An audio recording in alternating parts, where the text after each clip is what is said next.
I'm pretty excited to share this with you tonight. This has been my dream for a long time. I've been doing some tease videos, I guess you could say, about this, but finally, cover your ears as I undo this Velcro, I have come to a point where I actually carried this tool to work today.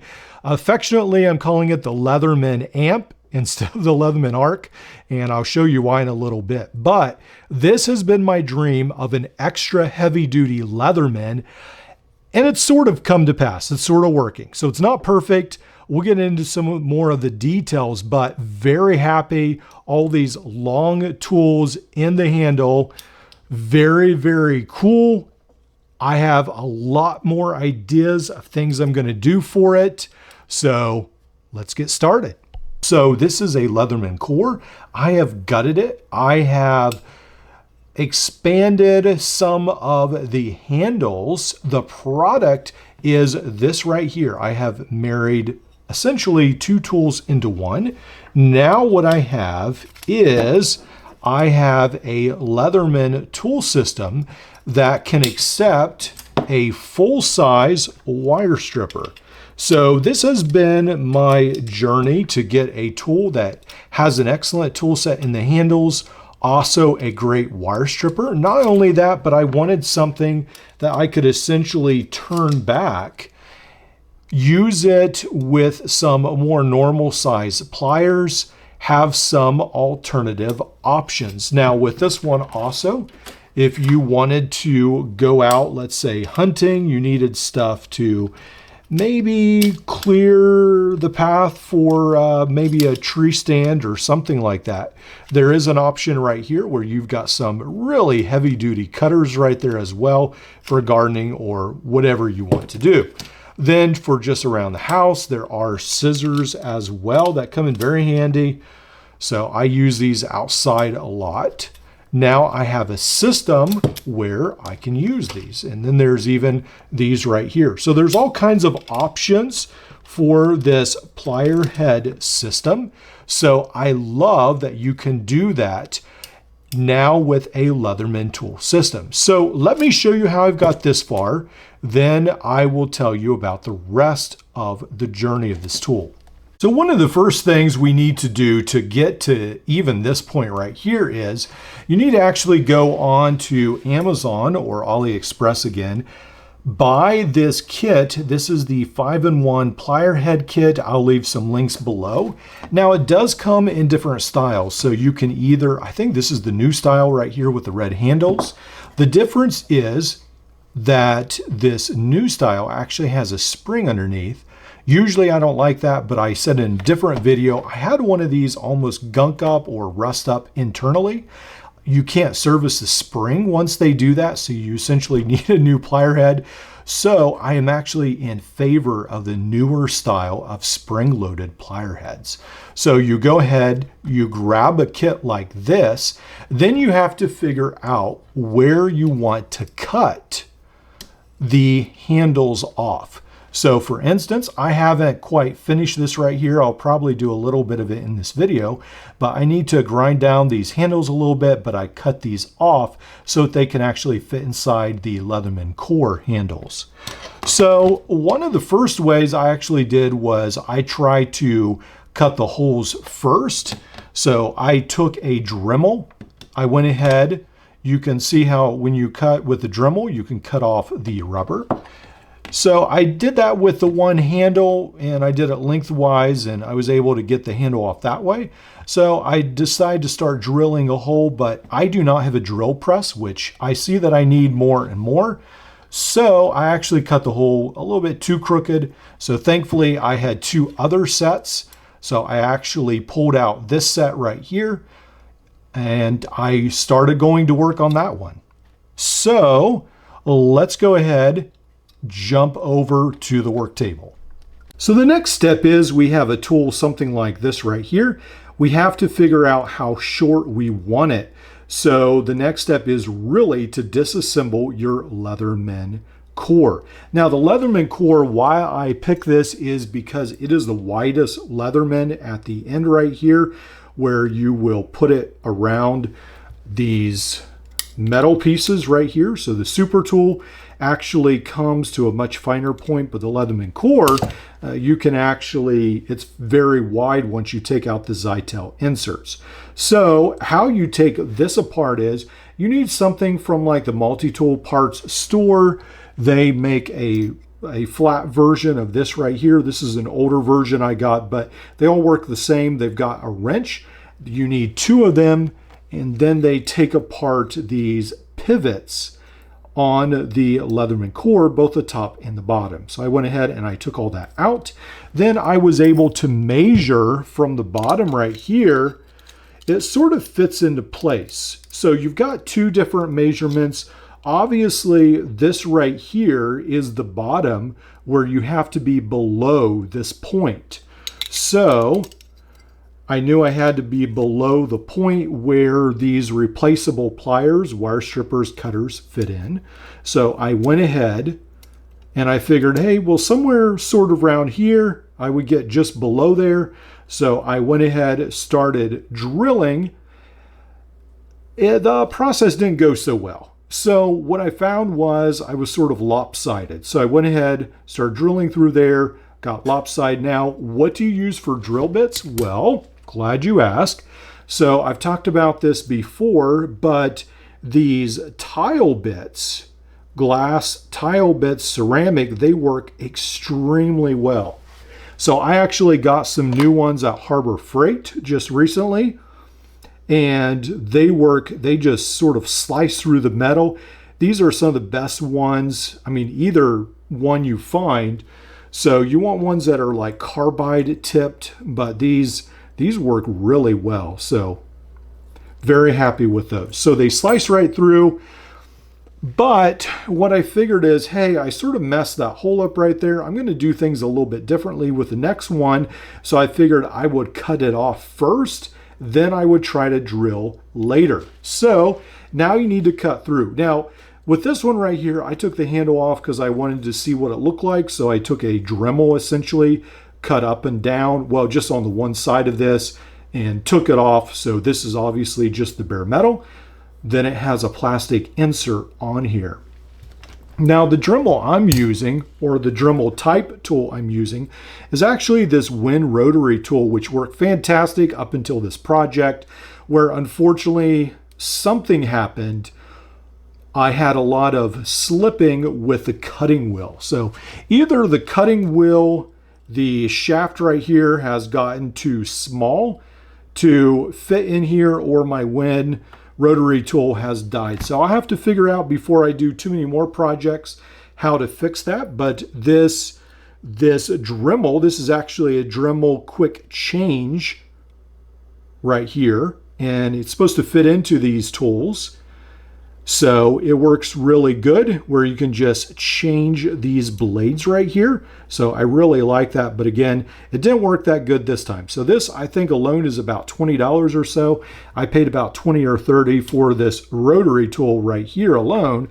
So pretty crazy. But anyway, one of them failed on me. But nevertheless, so I won't show it on video because it keeps slipping. It gets a little dangerous. But I went ahead, I cut all around here on this tool, right with this tool, cut all around here, and I ended up with something like this.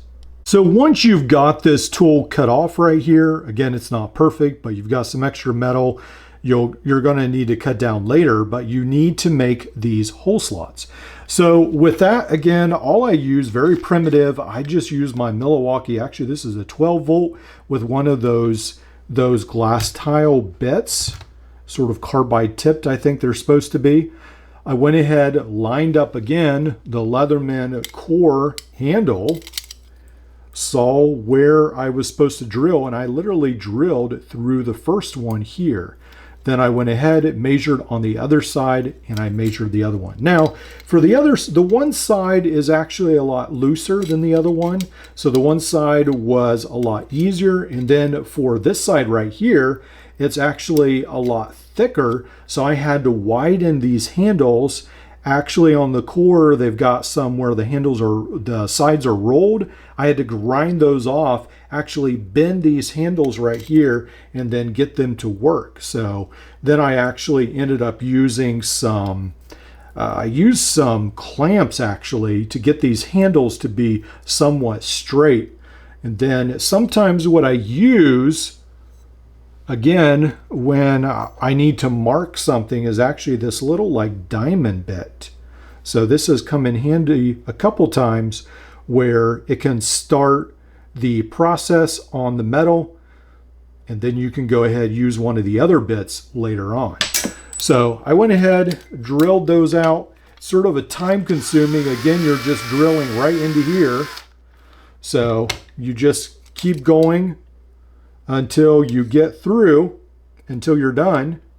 And then you start on the other side, and then the other side, and the other side. And it takes a lot of work. So my daughter said it felt like I was in the garage the whole day, but it didn't take that long. But eventually you get to this process. The next, what we need to do is actually do some grinding. So for those who are worried about safety, I've got some like welder gloves on. So obviously you need to cover your eyes, put gloves on, all that great stuff. So let's get started. Let's do some grinding on this.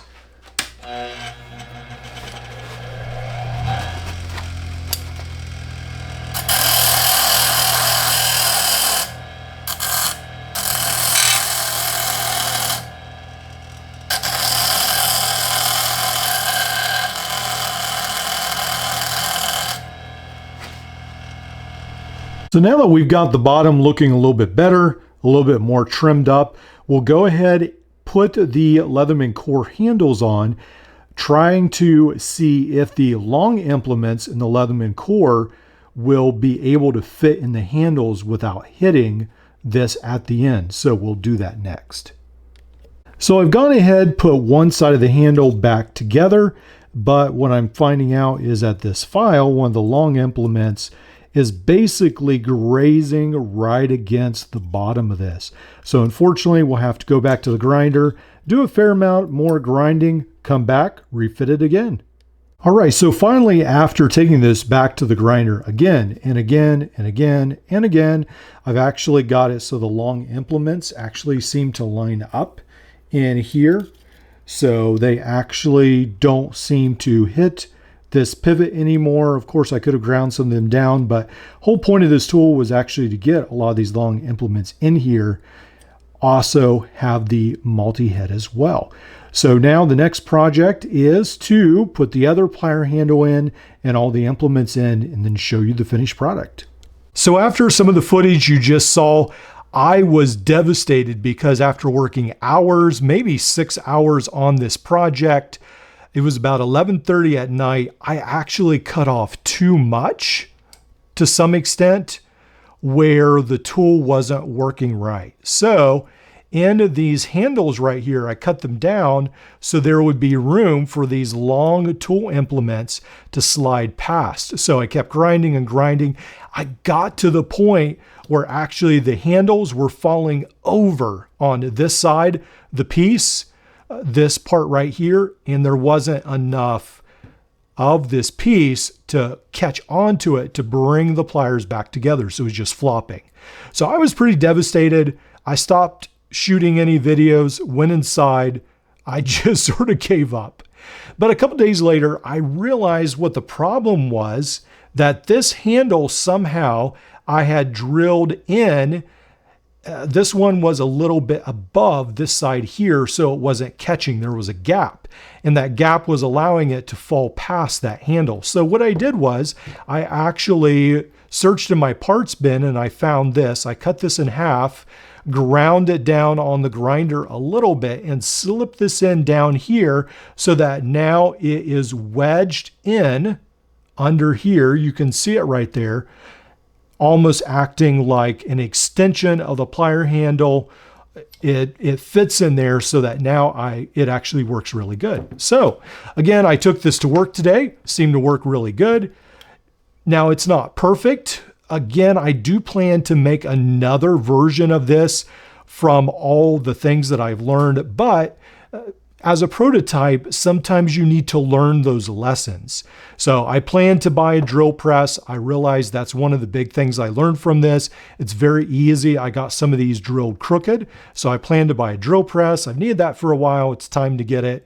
some things like that. And then I do plan to build another tool. Now I do plan to do a lot more on the handle right here as well, but I was able to get the tool implements in place.